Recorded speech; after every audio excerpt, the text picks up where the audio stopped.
Hello friends, welcome to study with Kashi. Friends, आज की video में हम अपने क्लास 10 के साइंस के जो कि हमारा एनसीईआरटी के चैप्टर नंबर 1 रासायनिक अभिक्रिया समीकरण को करने वाले हैं। फ्रेंड्स, आज की इस वीडियो में हम रासायनिक अभिक्रिया समीकरण का वन शॉट करने वाले हैं। तो चलिए हम वीडियो को स्टार्ट करते हैं। देखिए फ्रेंड्स, यहाँ पर हमने आपके चैप्टर नंबर 1 में जितने भी आपकी एक्टिविटीज हैं वो लिए हैं और जितने भी एनसीईआरटी बेस्ड क्वेश्चन हैं वो सभी हमने अपने इसी नोट्स में लिए हैं। तो चलिए फ्रेंड्स, हम वीडियो को स्टार्ट करते हैं। देखिए, हमारा पहला टॉपिक है रासायनिक अभिक्रिया। तो देखिए, रासायनिक अभिक्रिया क्या है? वह अभिक्रिया जिसमें नए पदार्थों का निर्माण होता है और जिसके नए गुणधर्म होते हैं, तो वो हमारी क्या होती है? वो हमारी होती है रासायनिक अभिक्रिया। जैसे कि आप देख पा रहे होंगे, यहाँ मैग्नीशियम की ऑक्सीजन की उपस्थिति में से क्रिया कराई तो हमारा नया पदार्थ बना जो कि है मैग्नीशियम ऑक्साइड। और देखिए, अब देखिए अगला टॉपिक है हमारा मैग्नीशियम रिबन। कई बार फ्रेंड्स आपके बोर्ड एग्जाम में क्वेश्चन आया कि मैग्नीशियम रिबन को साफ क्यों किया जाता है। तो देखिए, मैग्नीशियम रिबन को हम क्यों साफ करते हैं? क्योंकि उस पर कार्बोनेट की परत जमा होती है। तो हम मैग्नीशियम रिबन को साफ इसलिए करते हैं कि कार्बोनेट या ऑक्साइड की परत को हटाने के लिए हम अपना मैग्नीशियम रिबन को रेगमार की सहायता से साफ करते हैं कि जिससे हम कार्बोनेट या ऑक्साइड की परत को हटा सके। और देखिए, ये अभिक्रिया होती है मैग्नीशियम प्लस ऑक्सीजन, तो हमारा क्या बना? Magnesium oxide. तो ये जो हमारा बनकर तैयार हुआ ना, ये क्या है? ये एक चमकदार श्वेत आग है, यानी कि हमारी चमकदार सफेद आग है। और यहाँ पर जो MgO मैग्नीशियम ऑक्साइड है, ये क्या है? ये है यहाँ पे श्वेत पाउडर। तो फ्रेंड्स, ये दोनों टॉपिक मोस्ट इंपॉर्टेंट है। अगला देखिए, अगला है हमारा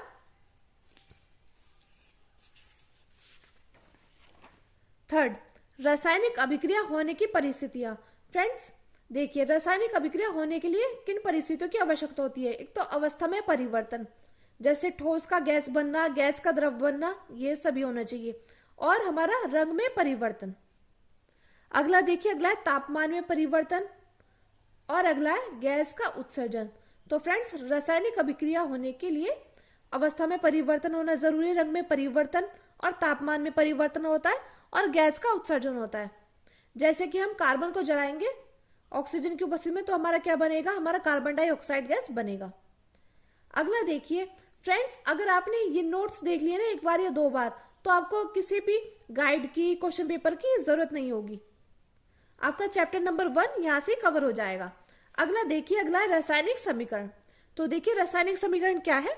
जब रासायनिक अभिक्रिया को सूत्र या संकेत के माध्यम से लिखा जाता है तो ये रासायनिक समीकरण कहलाती है। क्या कहलाती है? रासायनिक समीकरण कहलाती है कि जब रासायनिक अभिक्रिया को सूत्र या संकेत के माध्यम से लिखा जाता है तो ये क्या कहलाती है? रासायनिक समीकरण कहलाती है। जैसे कि देखिए, यहाँ पे हमने मैग्नीशियम को Mg से लिखा है, ऑक्सीजन को O2 से। अब हमारा क्या बनकर तैयार हुआ? Magnesium oxide. तो ये हमारी क्या कहलाई? ये हमारी कहलाई रासायनिक समीकरण। अब देखिए, रासायनिक समीकरण के भाग कितने होते हैं? रासायनिक समीकरण के दो भाग होते हैं, एक होता है अभिकारक और दूसरा होता है उत्पाद। तो फ्रेंड्स देखिए, जो हमारा इधर की तरफ होता है यानी कि लेफ्ट हैंड साइड, तो ये हमारा क्या कहलाता है? ये हमारा अभिकारक कहलाता है। और देखिए, जो हमारा राइट हैंड साइड होता है तो ये हमारा क्या कहलाएगा? ये हमारा उत्पाद होता है। तो ये यहाँ पे लिखा है कि अभिकारक यहाँ पे है और उत्पाद यहाँ पे है। देखिए, इतनी बात आपको समझ में आई? हम इसको फिर से रिवाइज कर लेते हैं। देख लीजिए, रासायनिक अभिक्रिया क्या है? वह अभिक्रिया जिसमें नए पदार्थों का निर्माण होता है और जिसके नए गुणधर्म होते हैं। तो देखिए, आप यहाँ पे सोच रहे होंगे मैंने ये वाला एग्जाम्पल क्यों लिया? तो ये आपकी एनसीईआरटी की बुक में दिया गया था। यहाँ पर मैंने वही एग्जाम्पल लिए हैं जो आपकी एनसीईआरटी की बुक्स में दिए गए हैं। और उसमें जो भी एक्टिविटी है, जैसे कि मैग्नीशियम रिबन, उसमें एक्टिविटी दी गई थी। क्योंकि आजकल क्या हो रहा है, आजकल बोर्ड एग्जाम में एक्टिविटीज से क्वेश्चन भी भर भर के पूछे जा रहे हैं, इसलिए यहाँ पर मैंने एक्टिविटी जरूर ली है। तो देखिए, और देखिए मैग्नीशियम रिबन क्या है? मैग्नीशियम रिबन को साफ क्यों किया जाता है? क्योंकि कार्बोनेट या ऑक्साइड की परत को हटाने के लिए। कई बार आपका MCQ में भी क्वेश्चन पूछा जाता है कि मैग्नीशियम रिबन को साफ क्यों करते हैं, तो फिर आपका आंसर होगा कि कार्बोनेट की परत को हटाने के लिए। अब देखिए, जब हम इसको गर्म करेंगे मैग्नीशियम को ऑक्सीजन की उपस्थिति में, तो हमारा एक ये चमकदार श्वेत आग बनकर तैयार होगा। यहाँ पर MgO क्या है? MgO हमारा श्वेत पाउडर यानी कि सफेद पाउडर। अब देखिए, रासायनिक अभिक्रिया में होने वाली परिस्थितियां, तो कौन कौन सी परिस्थितियां होनी चाहिए? एक तो अवस्था में परिवर्तन होना चाहिए, रंग में परिवर्तन होना चाहिए, ताप में परिवर्तन होना चाहिए और गैस का उत्सर्जन होना चाहिए। अब देखिए रासायनिक समीकरण क्या होती है। रासायनिक समीकरण वह होती है जो सूत्र या संकेत के माध्यम से लिखा जाए, जैसे कि हमने यहाँ पे लिखा है। अगला देखिए, अगला है रासायनिक समीकरण के भाग। तो कौन कितने भाग होते हैं? 2 भाग होते हैं, एक होता है अभिकारक और एक होता है उत्पाद। अभिकारक हमारा इधर की तरफ होता है और उत्पाद हमारा दूसरी तरफ होता है। अब देखिए अभिकारक। तो अभिकारक हमने यहाँ पे लिखा है वह पदार्थ जो रासायनिक अभिक्रिया में भाग लेते हैं। जैसे कि यहाँ पर रासायनिक अभिक्रिया में भाग ले रहे हैं, तो कितने अभिकारक है? 2। तो जैसे 2Mg + O2, ये हमारा क्या कहलाएगा? ये हमारा अभिकारक कहलाएगा। और देखिए ये हमारा क्या है? ये हमारा उत्पाद है। तो यहाँ पर हमने उत्पाद लिखा है कि अभिक्रिया होने के बाद नए पदार्थों को क्या बोलेंगे? उत्पाद कहेंगे। जो हमारा यहाँ पर है समीकरण में, ये क्या है? हमारा उत्पाद। 2MgO हमारा क्या है? उत्पाद। अब देखिए संतुलित रासायनिक समीकरण। तो देखिए संतुलित रासायनिक समीकरण क्या होती है? जब अभिकारक व उत्पाद के द्रव्यमान बराबर होते हैं तो वो क्या होती है? वो हमारी होती है संतुलित रासायनिक समीकरण। जब अभिकारक और उत्पाद के द्रव्यमान बराबर होते हैं, यानी कि इसके द्रव्यमान बराबर है और इसके द्रव्यमान बराबर है, तो ये हमारी क्या कहलाएगी? संतुलित रासायनिक समीकरण। अब देखते हैं असंतुलित रासायनिक समीकरण कौन सी है। जब अभिकारक व उत्पाद के द्रव्यमान बराबर नहीं होते, जैसे कि आप यहाँ पर देख सकते हैं Mg + O2, तो यहाँ पर क्या आ गया? यहाँ पर आ गया MgO। लेकिन ये सही नहीं है, क्योंकि यहाँ पे ऑक्सीजन कितना था? 2 था, लेकिन यहाँ पे ऑक्सीजन 1 है। तो यहाँ पे क्या है? ये हमारी असंतुलित रासायनिक समीकरण है। और फ्रेंड्स एक बात और, असंतुलित रासायनिक समीकरण को हम दूसरी भाषा में क्या बोलते हैं? इसे कंकाली रासायनिक समीकरण भी बोल देते हैं। तो असंतुलित रासायनिक समीकरण का दूसरा नाम हमारा कंकाली रासायनिक समीकरण होता है। अब देखते हैं रासायनिक समीकरण को संतुलित क्यों किया जाता है। फ्रेंड्स ये क्वेश्चन भी आपका एक्टिविटी में दिया गया था कि रासायनिक समीकरण को संतुलित क्यों किया जाता है, तो आपको पता होना चाहिए और ये आपके बोर्ड एग्जाम में भी आया हुआ क्वेश्चन है। तो आप लिखोगे कि द्रव्यमान संरक्षण के नियम के कारण, जो कि आपने क्लास 9th में पढ़ा होगा कि द्रव्यमान संरक्षण का नियम। तो हम यहाँ पे लिखेंगे द्रव्यमान संरक्षण के नियम के कारण रासायनिक समीकरण को संतुलित किया जाता है। अब लिखेंगे रासायनिक अभिक्रिया में द्रव्यमान की ना तो उत्पत्ति होती है और ना ही विनाश होता है। क्या होता है? रासायनिक अभिक्रिया में द्रव्यमान का न तो उत्पत्ति होती है और न ही विनाश होता है, न तो घटता है और न ही बढ़ता है।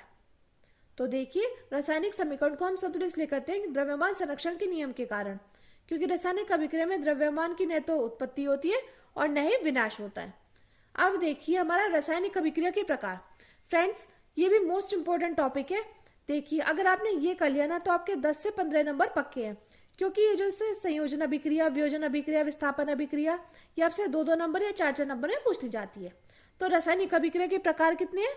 ये आपके हैं 5 प्रकार, जिसमें पहली संयोजन अभिक्रिया, दूसरी वियोजन अभिक्रिया, तीसरी हमारी विस्थापन अभिक्रिया, चौथी हमारे द्विविस्थापन अभिक्रिया और देखिए 5वीं हमारी रेडॉक्स अभिक्रिया। तो देखिए संयोजन अभिक्रिया क्या है, तो हम यहाँ पर देखते हैं कि संयोजन अभिक्रिया है हमारे यहाँ पे जब 2 या 2 से अधिक अभिकारक मिलकर एक उत्पाद बनाते हैं। यानी कि संयोजन अभिक्रिया क्या है? जब 2 या 2 से अधिक अभिकारक यानी कि ये मिलकर क्या करेंगे? सिर्फ एक उत्पाद को बनाएंगे, तो ये हमारी क्या कहलाएगी?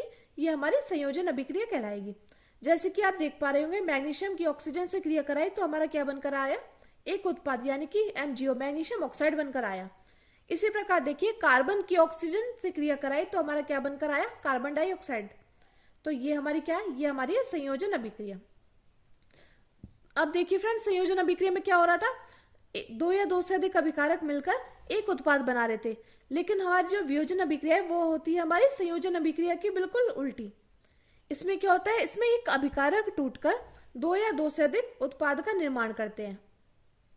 जैसे कि देखिए वियोजन अभिक्रिया है जब एक अभिकारक टूटकर 2 या 2 से अधिक उत्पाद का निर्माण करते हैं। जैसे कि हमारा हमने यहाँ पे जल को, यहाँ पे हमने क्या लिया? यहाँ पे हमने जल लिया। अब ये क्या हो गया? ये टूट गया हाइड्रोजन में और ऑक्सीजन में। तो यानी कि यहाँ पर कितने उत्पाद बन गए? 2 उत्पाद बन गए। एक अभिकारक से 2 उत्पाद बन गए, तो ये हो गई हमारी वियोजन अभिक्रिया। अब देखिए हमारी कौन सी है? हमारी है विस्थापन अभिक्रिया। तो विस्थापन अभिक्रिया क्या है?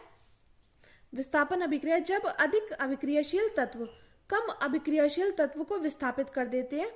यहाँ पर देखिए, आप चैप्टर नंबर 3 में देखोगे सक्रियता श्रेणी के अनुसार, उसमें देखोगे आप सक्रियता श्रेणी में जब कौन कितना क्रियाशील है और कौन कितना कम क्रियाशील है। तो यहाँ पर हम लिखते हैं जब अधिक अभिक्रियाशील तत्व कम अभिक्रियाशील तत्व को विस्थापित कर देते हैं, तो वो हमारी क्या कहलाती है? विस्थापन अभिक्रिया कहलाती है।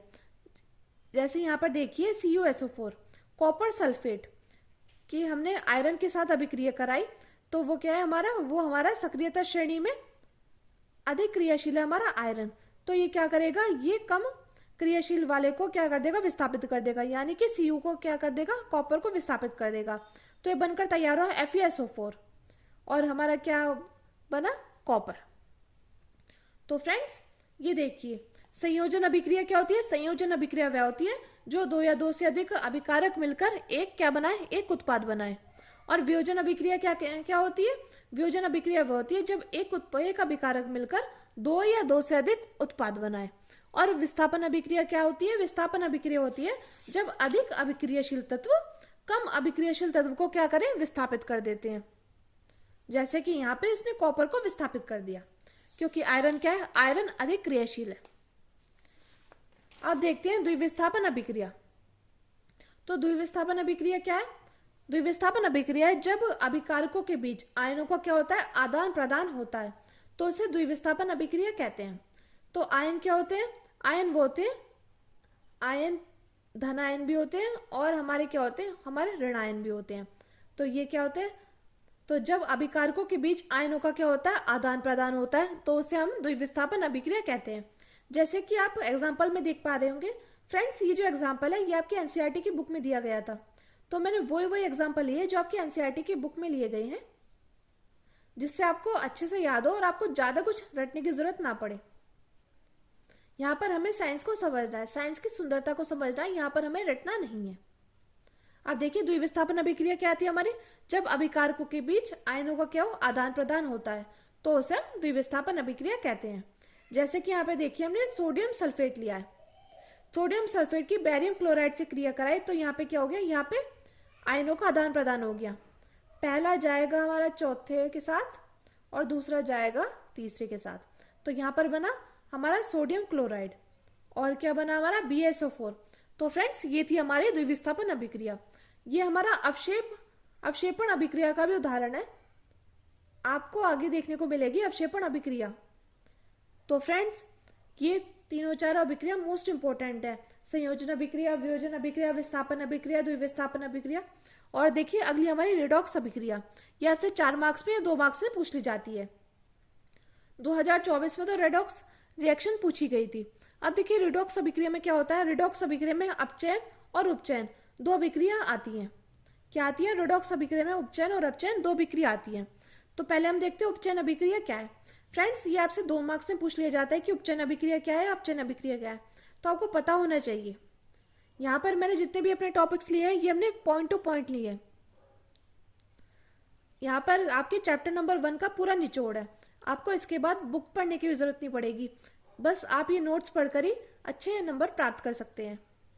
तो देखिए उपचयन अभिक्रिया क्या है? ऑक्सीजन की वृद्धि होती है इसमें, और हाइड्रोजन का क्या होता है? हाइड्रोजन का ह्रास यानी कि कमी होती है। जैसे कि एग्जाम्पल के माध्यम से देखिए, कॉपर की ऑक्सीजन की उपस्थिति में क्रिया कराई तो हमारा क्या बना? कॉपर सल्फेट, वो कॉपर ऑक्साइड। तो देखिए यहाँ पर क्या हुआ? यहाँ पर ऑक्सीजन की वृद्धि होगी और हाइड्रोजन का क्या हो गया? हाइड्रोजन का ह्रास हो गया। अब देखिए अगला है हमारा अपचयन अभिक्रिया। तो अपचयन अभिक्रिया क्या है? यहाँ पर ऑक्सीजन का क्या होता है? ह्रास होता है, लेकिन हमारे हाइड्रोजन की क्या होती है? वृद्धि होती है। जैसे कि कॉपर ऑक्साइड, CuO को टूटेगा कॉपर और ऑक्सीजन में। तो फ्रेंड्स उपचयन अभिक्रिया वह है जिसमें ऑक्सीजन की वृद्धि और हाइड्रोजन का ह्रास होता है, और उपचयन की बिल्कुल विपरीत है अपचयन अभिक्रिया, इसमें ऑक्सीजन का ह्रास और हाइड्रोजन की वृद्धि होती है। अब हम देख लेते हैं रेडॉक्स अभिक्रिया।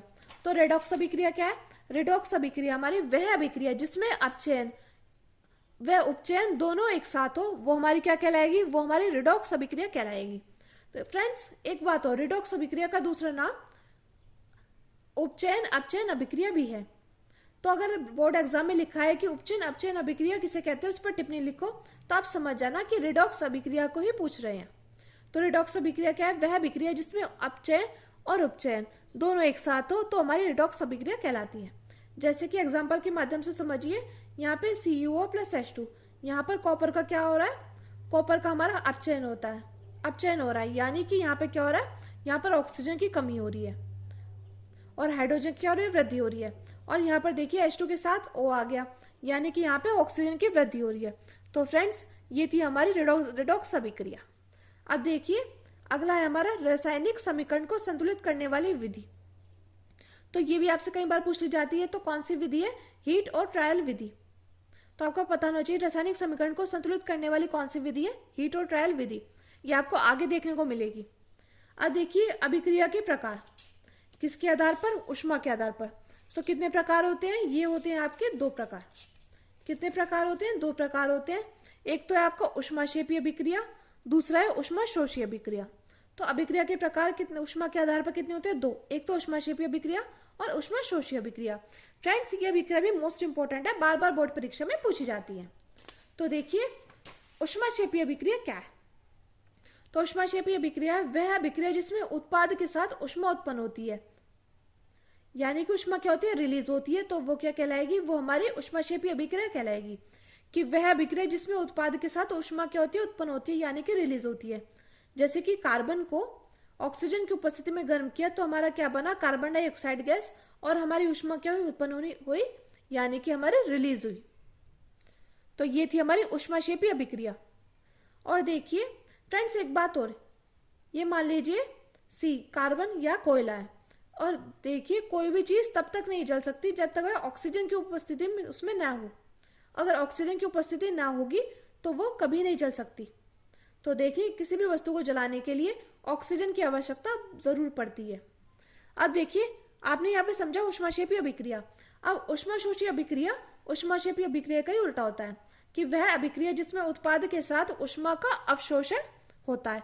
यहाँ पे क्या हो जाता है? यहाँ पे ऊष्मा एब्जॉर्ब हो जाती है। क्या हो जाती है? एब्जॉर्ब हो जाती है, ऊष्मा का अवशोषण हो जाता है। तो वो हमारी क्या कहलाती है? वो हमारी ऊष्माशोषी अभिक्रिया कहलाती है। तो देखिए जैसे यहाँ पे हमने सिल्वर क्लोराइड को लिया, सूर्य के प्रकाश में इसको गर्म किया, तो क्या हुआ? यहाँ पे सिल्वर अलग हो गया, क्लोरीन अलग हो गया, और यहाँ पे ऊष्मा क्या हो गई? यहाँ पे ऊष्मा अब्सॉर्ब हो गई, यानी कि अवशोषित हो गई। अब देखिए फ्रेंड्स, अगला है हमारा वियोजन अभिक्रिया के प्रकार। तो वियोजन अभिक्रिया के प्रकार क्या है? एक है हमारा ऊष्मा वियोजन अभिक्रिया, दूसरा है विद्युत वियोजन अभिक्रिया, तीसरा है प्रकाशीय वियोजन अभिक्रिया। फ्रेंड्स, ये वियोजन अभिक्रिया आपने पहले पढ़ी थी, यहाँ पर आपने पहले पढ़ी थी संयोजन अभिक्रिया की। दूसरी क्या है? वियोजन अभिक्रिया। तो वियोजन अभिक्रिया क्या होती है? कि जिसमें एक अभिकारक 2 या 2 से अधिक उत्पाद बनाए, तो वो हमारी कहलाएगी वियोजन अभिक्रिया। देखिए अब हम इसके ऊष्मीय वियोजन, विद्युतीय वियोजन और प्रकाशीय वियोजन को समझते हैं। तो देखिए ये कौन से है? ये हमारी ऊष्मीय वियोजन अभिक्रिया। ये कौन सी है? जब वियोजन अभिक्रिया ऊष्मा के कारण होती है। किसके कारण होती है? ऊष्मा के कारण होगी, तो वो कहलाएगी हमारी ऊष्मीय वियोजन अभिक्रिया। जैसे कि आप यहाँ पर देख पा रहे होंगे, यहाँ पर फेरस सल्फाइड को ऊष्मा गर्म किया तो फिर क्या बना? Fe2O2 plus SO2 plus SO3। इसी प्रकार देखिए CaCO3 को गर्म किया, कैल्शियम कार्बोनेट को गर्म किया, तो हमारा क्या बना? CaO plus CO2। तो फ्रेंड्स, ये थी हमारी ऊष्मा वियोजन अभिक्रिया, जो ऊष्मा के साथ गर्म हो। अब देखिए अलग है हमारी दूसरी है विद्युतीय वियोजन अभिक्रिया। तो विद्युत वियोजन अभिक्रिया क्या कहलाती है? जो विद्युत के कारण हो। ऊष्मा वियोजन तो देखो ऊष्मा के कारण हुई, और विद्युत वियोजन विद्युत के कारण हुई। तो देखिए जैसे जल को इलेक्ट्रिसिटी से गर्म किया तो हाइड्रोजन अलग हो गया और ऑक्सीजन अलग हो गया। फ्रेंड्स, ये आपका देखिए, ये आपकी वियोजन अभिक्रिया की क्या दी गई थी? ये आपकी एक्टिविटी दी गई थी कि हमने जल को गर्म किया विद्युत की सहायता से, तो हमारा हाइड्रोजन अलग हो गया और ऑक्सीजन अलग हो गया। अगला देखिए, अगला है प्रकाशीय वियोजन अभिक्रिया। तो प्रकाशीय वियोजन अभिक्रिया क्या है? जब वियोजन अभिक्रिया सूर्य के प्रकाश के कारण होता है। तो आपको सूर्य के प्रकाश लिखना बहुत ज्यादा जरूरी है, सिर्फ प्रकाश के कारण लिखना जरूरी नहीं है। तो यहाँ पर आप सूर्य के प्रकाश के कारण लिखोगे, तो यहाँ पे सिल्वर क्लोराइड को गर्म किया सूर्य के प्रकाश में, तो आपको सिल्वर अलग हो गया और क्लोरीन अलग हो गया। चलिए अब हम अपने अगले टॉपिक को देखते हैं, जो कि है अवक्षेपण अभिक्रिया। फ्रेंड्स ये भी आपकी मोस्ट इंपॉर्टेंट अभिक्रिया अवक्षेपण अभिक्रिया। तो देखिए अवक्षेपण अभिक्रिया क्या है, वह अभिक्रिया जिसमें अवक्षेप यानी कि अघुलनशील पदार्थ का निर्माण होता है जो जल में घुल नहीं सकता, वो क्या कहलाएगा हमारा अघुलनशील पदार्थ। तो वह अभिक्रिया जिसमें अवक्षेप यानी कि अघुलनशील पदार्थ का निर्माण होता है, जैसे कि यहाँ पर देखिए Na2SO4 प्लस BaCl2। तो इसको हमने गर्म किया, ये किसके साथ जाएगा अपना, देखिए अवक्षेपण अभिक्रिया हमारा द्विविस्थापन अभिक्रिया का ही दूसरा उदाहरण है। तो देखिए वहां पर भी हमने ये वाली रासायनिक समीकरण ली थी और यहाँ पे भी। तो यहाँ पर क्या होगा, यहाँ पे अभिकारकों का क्या होगा, आदान प्रदान होगा, ये इसके साथ जाएगा और यहाँ पे ये इसके साथ जाएगा। तो हमारा बन जाएगा सोडियम क्लोराइड और यहाँ पर बना BaSO4 यानी कि अवक्षेपण। अवक्षेपण जो मतलब हमारा अघुलनशील पदार्थ है। फ्रेंड्स ये मोस्ट इंपॉर्टेंट अभिक्रिया है। अब देखिए अगला है हमारा जिंक और सल्फ्यूरिक अम्ल। तो फ्रेंड्स ये आपका एक्टिविटी में पूछा गया था कि जिंक को सल्फ्यूरिक अम्ल के साथ गर्म करेंगे तो क्या बनेगा। तो आपको पता होना चाहिए, ये जितनी भी एक्टिविटीज आपकी एनसीईआरटी बुक में दी गई है ये मोस्ट इंपॉर्टेंट है, इनसे ही क्वेश्चन पूछा जा रहा है। और देखिए फ्रेंड्स ये आपका मल्टीपल चॉइस क्वेश्चन में भी आया था कि जिंक को सल्फ्यूरिक अम्ल के साथ गर्म करेंगे तो हमारा क्या बनकर तैयार होगा। तो उसमें था ऑप्शन हाइड्रोजन, तो उसका राइट आंसर था आपका हाइड्रोजन। अब देखिए जिंक को सल्फ्यूरिक अम्ल यानी कि H2SO4 के साथ हमने गर्म किया तो हमारा क्या बनकर आया, ZnSO4 यानी कि जिंक सल्फेट और हाइड्रोजन हमारा रिलीज हुआ। तो फ्रेंड्स ये हमारी एक्टिविटी से लिया गया था। अब देखिए अब है हमारा रासायनिक समीकरण को ज्यादा सूचनापूर्ण से बनाते हैं। तो कैसे बनाते हैं हम रासायनिक अभिक्रिया को सूचनापूर्ण, यहाँ पे देखिए भौतिक अवस्था से। जो अगर ठोस हो तो S लिख देंगे हम, द्रव को L लिख देंगे यानी कि लिक्विड, ठोस को सॉलिड और गैस को G से। अब देखिए जलीय विलयन, अगर कोई जलीय विलयन होगा उसको क्या लिखेंगे AQ। जैसे कि देखिए इस समीकरण में यहाँ पे कार्बन क्या है, कार्बन सॉलिड है तो हमने यहाँ पे ब्रैकेट में S लिख दिया। ऑक्सीजन क्या है, ऑक्सीजन हमारी गैस है। अब देखिए हमारा क्या बनकर तैयार हो, कार्बन डाइऑक्साइड जो कि हमारी गैस है, तो इसलिए हमने यहाँ पे G लिख दिया। तो इस प्रकार हम रासायनिक समीकरण को सूचनापूर्ण बनाते हैं। ये भी फ्रेंड्स आपका एक्टिविटी में दिया गया था एनसीईआरटी की बुक में। अब देखते हैं हम अपना अगला टॉपिक है, देखिए बिना भुजा हुआ चूना। ये भी फ्रेंड्स मोस्ट इंपॉर्टेंट टॉपिक है, आपसे एमसीक्यू या 1 नंबर या 2 नंबर में पूछा जाता है कि बिना भुजा चूना किसे कहते हैं। तो कैल्शियम ऑक्साइड को कहते हैं। इसका रासायनिक सूत्र भी पूछ लेते हैं कई बार। तो बिना भुजा हुआ चूने का रासायनिक सूत्र है CaO यानी कि कैल्शियम ऑक्साइड। अब देखिए बात आती है भुजा हुआ चूना। तो भुजा हुआ चूना क्या है, कैल्शियम हाइड्रोक्साइड, और इसका सूत्र क्या होता है CaOH का होल ट्वाइस। फ्रेंड्स भुजा हुआ चूने का रासायनिक सूत्र बताओ, ये आपका एमसीक्यू में 2024 में पूछा गया था। तो आपका सही ऑप्शन था CaOH का होल ट्वाइस। तो बिना भुजा हुआ चूना क्या है, कैल्शियम ऑक्साइड यानी कि CO, और भुजा हुआ चूना कैल्शियम हाइड्रोक्साइड यानी कि CaOH का होल ट्वाइस। अब देखिए बात आती है, कई बार पूछ लिया जाता है कि बिना भुजा हुआ चूने से भुजा हुआ चूना कैसे बनाओगे। तो देखिए आप कैसे बनाओगे, आप यहाँ पे बिना भुजा हुए चूनों को जल के साथ क्रिया कराओगे तो क्या बनकर आएगा, ये बनकर आएगा भुजा हुआ चूना, और हमारी ऊष्मा क्या होगी, ऊष्मा उत्पन्न होगी यानी कि रिलीज होगी। फ्रेंड्स ये टॉपिक मोस्ट इंपॉर्टेंट है। अब देखिए बात आती है, कई बार पूछ लेते हैं आपसे एमसीक्यू या 1 नंबर में, मार्बल, अंडे का छिलका, चौक या चूना पत्थर में क्या होता है, इसका रासायनिक सूत्र बताइए, या इसमें क्या होता है। तो इसमें कैल्शियम कार्बोनेट होता है यानी कि CaCO3। तो मार्बल, अंडे के छिलके, चौक और चूना पत्थर में कैल्शियम कार्बोनेट होता है। अब देखिए कोयले का दहन। फ्रेंड्स ये जितने भी मैं आपको बता रही हूँ ये आपकी एनसीईआरटी की बुक में एक्टिविटीज दी गई है जो कि मोस्ट इंपॉर्टेंट है और बार बार आपकी बोर्ड परीक्षा में पूछे जाते हैं। तो देखिए कोयले का दहन कैसे का होता है, तो कार्बन के साथ ऑक्सीजन को गर्म करेंगे तो क्या हो जाएगा CO2। यहाँ पर ऑक्सीजन की उपस्थिति के कारण यहाँ पे कार्बन डाइऑक्साइड गैस बनी। अब देखिए बात आती है जल का निर्माण कैसे होता है। तो हाइड्रोजन की ऑक्सीजन से क्रिया कराकर यहाँ पर जल का निर्माण होता है। अब देखिए हम अपने अगले टॉपिक को देखते हैं जो कि है प्राकृतिक गैस का दहन। कई बार पूछ लिया जाता है प्राकृतिक गैस का दहन कैसे होता है। तो प्राकृतिक गैस होती है मीथेन। तो यहाँ पे CH4 यानी कि मीथेन को हम गर्म करेंगे ऑक्सीजन की उपस्थिति में, तो हमारे यहाँ पे कार्बन डाइऑक्साइड गैस और जल बनकर तैयार होगा। अब देखिए फ्रेंड्स आपके बोर्ड एग्जाम में क्वेश्चन पूछा जाता है कि श्वसन कोशमक्षेपी अभिक्रिया क्यों कहते हैं। तो देखिए आप लिखोगे चावल, ब्रेड, आलू आदि में कार्बोहाइड्रेट पाया जाता है। पहली लाइन क्या है, चावल, ब्रेड, आलू आदि में कार्बोहाइड्रेट पाया जाता है। यह कार्बोहाइड्रेट टूटकर ग्लूकोज का निर्माण करता है। किसका निर्माण करता है? ग्लूकोज का निर्माण करता है।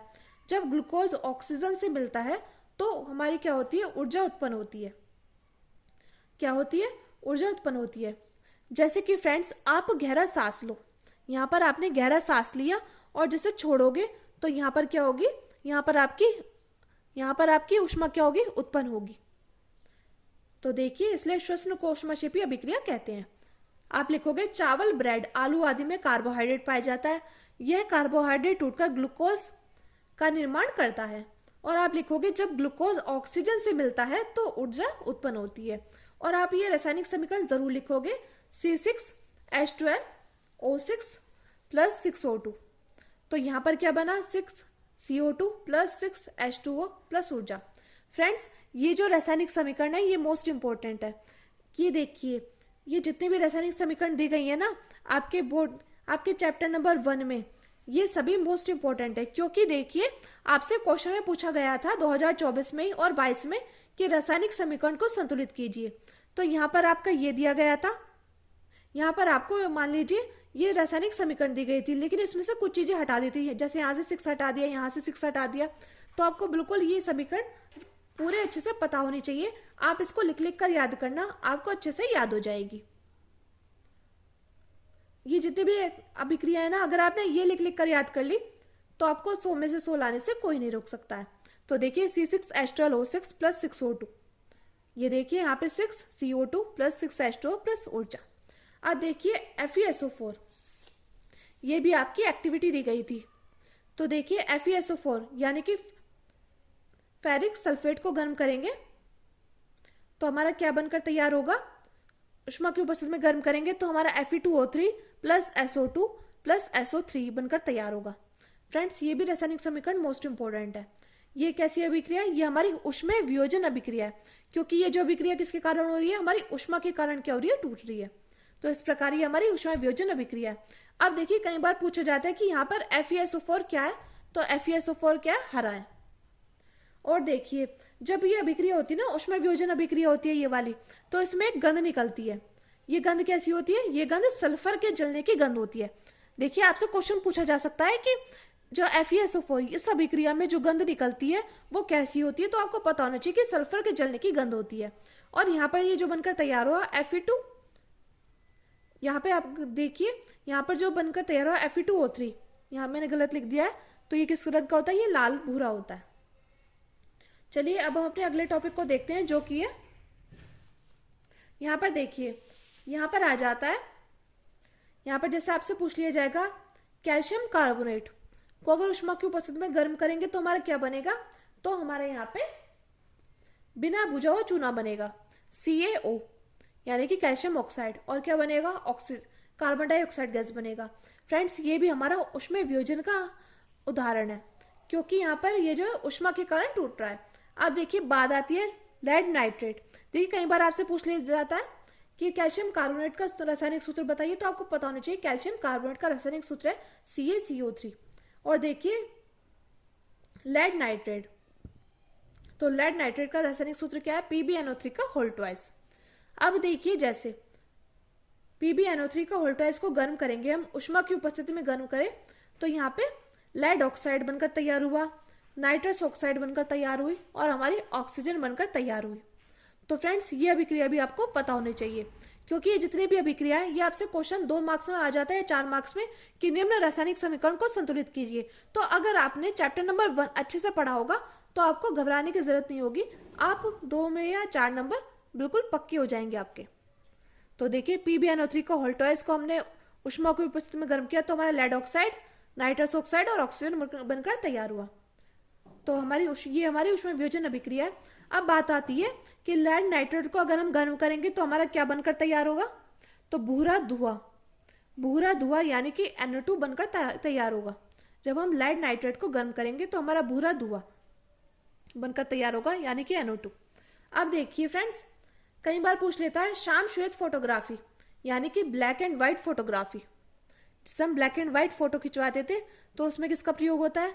AgCl, यानी कि सिल्वर क्लोराइड, और देखिए सिल्वर ब्रोमाइड।